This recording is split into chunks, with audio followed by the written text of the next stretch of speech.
Yes, mbandiza akade kano mwasibye mutya mwenna muli mutya ngenda kusaba osubscribing ate onyige ne kadi amawuli genzi nago si mawuli malungi mutabani wa Chizini Beck embere ngidde okubanga bambi etabuka bamita Hirimu alinya zibo bamita Hirimu bahirimu wani nayimu irimu enyanya mutabani wa Chizini Beck dio zibu kama zimo balinyo obai Harimu akubano bali wandika we bano ba social media abo ku social media bamo bali wandika we naye kandoza Harimu yekukiriza Harimu ndowooza oba kikiriza Harimu akandoza Harimu ugamba erinnya litabula erinnya lya kizungu nnyo omwana atali bulungi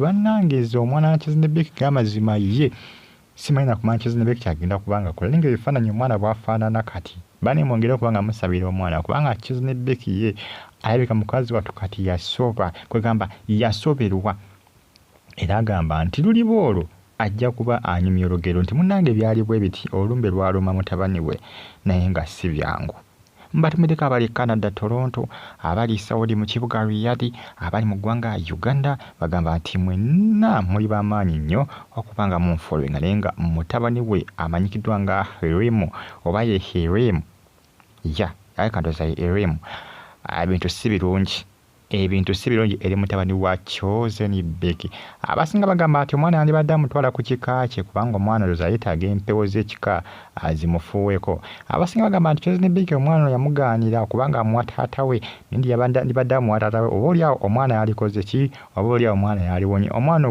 gwolaba tava mu malwaliro jukira nakolako video naye bagamba nti omwana ono tava mu malwaliro ate ekyewuunyisa munange oba abasawo ekimulema tebakiraba sibitegeera omwana omwaka ogwedde yali mu ddwaliro ate guno omwaka ate gwekisusse kubanga azimbye n'okuzimba feesi yonna ezimbye kugamba obulamu musajja wattu bambi obulamu bwe tabweyagaliddeemu oba kiki ekimuluma abasinga bagamba nti oba oliawo omwami wa Chizini Beck omwana ndoza yamukola bino obanga yamuloga nga ayagala Chizini Beck akole ki atwaleyo omwana oba kisekyo ng'omwana ono asaba essaala empewo z'ekika zikole ki zimubonyebonye mpaka nga Chizini Beck amututteyo mu kika kye omwana y'oyo bw'atyo bwe yali afaanana kubanga alwala n'essaa zino omwana tafaananikikako omwana obulwadde bumulumye omwana ekirwadde kimwesibyeko omwana obulwadde bumulumye bambi musajja watwaka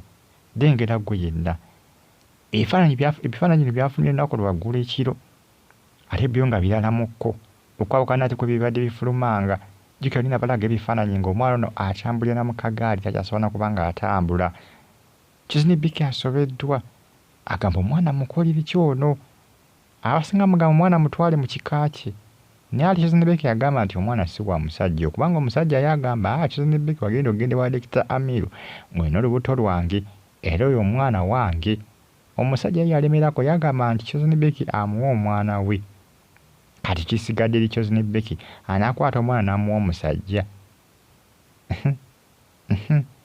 abasinga bagamba nti omwana amutwale mu kika kye oba oliawo empewo z'ekika zinaamufuuwako ez'abajjajjaabe abaafa ku kika oba oliawo omwana ajja kuwona kubanga omwana ekimuluma tekitegerekeka singa kyali kirwadde kizungu omwana ono yandibadde yawonna dde abasinga bagamba Chizini Beck weenoonye abasinga bamugamba weenoonye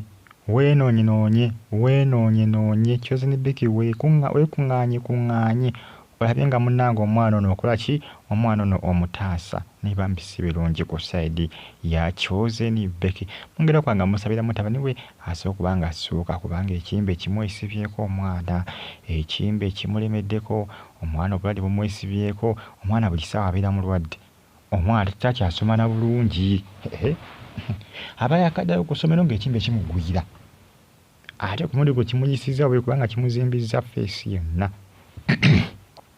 amatama gonna gazimbye bw'atyo yali afaanana ng'akyali kibya naye kiki ekifaananyi ky'embala z'amatama gonna gazimbye feesi yonna yazimbye takyasobola kubanga atambula atula mu kagaali ate kati n'engeri gy'assaamu ngeri yange nga tetegerekeka bale tusabira omwana ono Chizini Beck ye yasobeddwa manyi omuntu okubeerawo n'osobera n'ogamba nti kati kambikwase Katonda yasobeddwa ekikola kimanyi nga abasinga bamugamba omwana mutwale ku kika kye.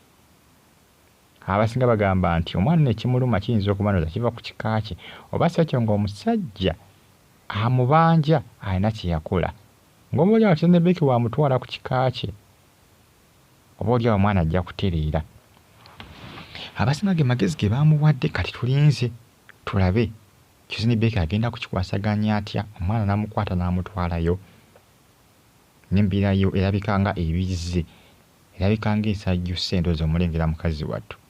Yasobeddwa. Manyi omuntu manyi waliwo ebintu ebituukawo n'osoberwa. Nebuuza ekyokola nga tokitegeera. Kati Kizza ne Becky yasobeddwa.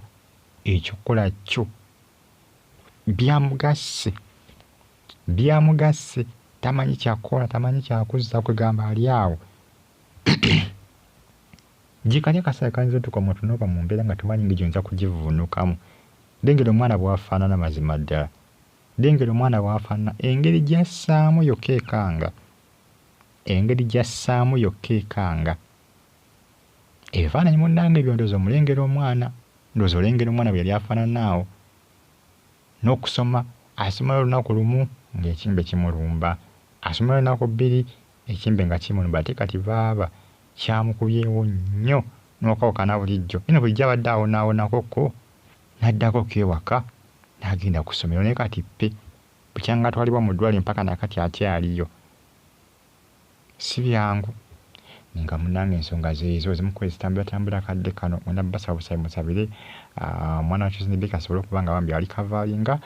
Musabire mugateeko ku ssaala, mugatire ku ssaala zammwe ze musaba omwana asobole okuba nga ali kavaalinga. Kwekitulabe Kizza ne Becky kyagenda okuba nga asalawo ku kyagenda okuba nga akola ku nsonga eno, oba anaakizigana n'abamugamba okuba nga omwana amutwale wa taata we. Kubanga oli omusajja yagamba nti Kizza ne Becky nti alina okumuwa omwana we. Abasinga bagamba nti oba oli awo omusajja alina by'akola ebyetira omwana ono okuba nga akola ki, abeera mu mbeera eno. Abasinga bagamba nti Kizza wanika omwana okole ki, wanika omwana omutwaleyo ewaabwe gye bamuzaala. Oba si mugende ku DNA test mulabe. Omusajja ayinza okuba kyagamba kituufu. Mukakase bw'aba omwana we, omwana omumuwe amutwale. Oba oli awo munagenda ku DNA test n'amutwala kijja kutereera. N'atoyinza okumukuumiza mu ddwaliro ng'omwana yeetagako ensijjanjaba ey'ekinnansi. Omwana ng'akanya kuyita mbulumi. Naye ng'ate ekyokola weekiri. Abasinga bamugamba wanika mugende ku DNA test mukikwasaganye ku nsonga eyo. Munange si byangu. Kizza ne Becky omwana ono amutawaanyizza nnyo bambi. Amutawaanyizza nnyo nga bw'okiwulira. Naye talina kyakkola kuba mutabani we. Alina okubeerawo, alina okumubeererawo. Naye omwana ekimbe kyo kimulumye nnyo. Si gwe gusoose okulaba omwana ono nga mulwadde. Lwakuba guno ekinjawulo ekiriwo ate guno gususse. Abadde ng'alwala nga bamuteekako zikkanula ng'abeera ku kitanda n'avaayo nga talwayo nnyo. N'okubalekala abadde ayanguwa okuddayo naye nga talwayo nnyo. Ate nga tazimbangako feesi bw'atyo nga n'okussa kwassaamu essaawa eno nga takussangako. Kugamba alinga alina difficulty in breathing oba mu kussa. Atawaanyizibwa oba mu kussa. Bannange Mukama ayambe bambi. Mukama asaasire Kizza ne Becky. Amuyambe bambi. Mutabani we amutawaanyizza nnyo. Amuyambe atereere. Si byangu munnange ebikutambula kadde kano ku social media. Mbebaza mbagamba nti mwali nnyo okuba nga mugiye kumirako abali e Toronto, Canada. Bagita Saudi Arabia bagita Fari TV, UG. Abali mu Uganda, Kampala, Mukono, Wakiso, Laka, Ejjinja, Mbale. Mwena bagamba nti muli b'amaanyi nnyo okuba nga mugiye kumirako Saudi Arabia, kibuga Riyadh, Qatar, Doha. Abali mu ggwanga erya Kuwait, abali mu Iraq, Baghdad, abali e Germany mu kibuga kita Berlin, nammwe abali mu ggwanga erya Canada mu Toronto, America, University of Chicago. Bagamba nti muli b'amaanyi nnyo okuba nga mugiye kumirako bakita Fari TV. Bagamba nti mukasuke bukasusi ssaala omwana asobole okuba nga atereera naye ekimbe kimumalawo. Zikirimu nsi okuba nga yazimbye feesi kyoba eyinza okuba nga kimuluma. Yena azimbye amatama. feesi yonna ezimbye kwegamba si byangu. Mbyeyo munange bitambatambula akadde kano mugyekomereko amawulire nkyagabatuusaako ne bagita Faadi TV ne Faadi UG News. Mugifole nga temujja kubanga mwejjusa mubeere bulungi. Mbaagala nnyo mwenna mweraba.